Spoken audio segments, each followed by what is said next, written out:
Ayan, kapag mainit na ang ating mantika, gisa natin ang sibuyas, bawang.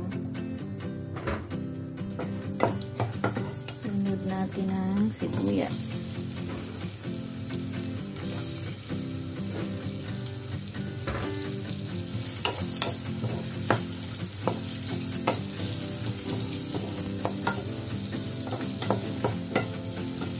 Natin ang tomato sauce.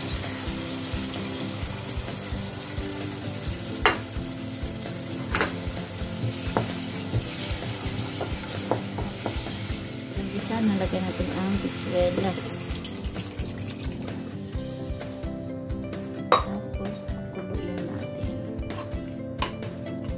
Natin ang mixin.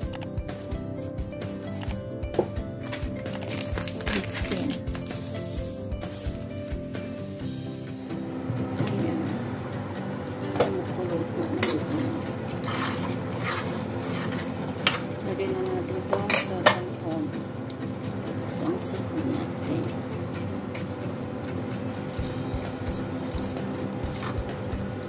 Dagdagan to natin ng tubig, sabaw kasi.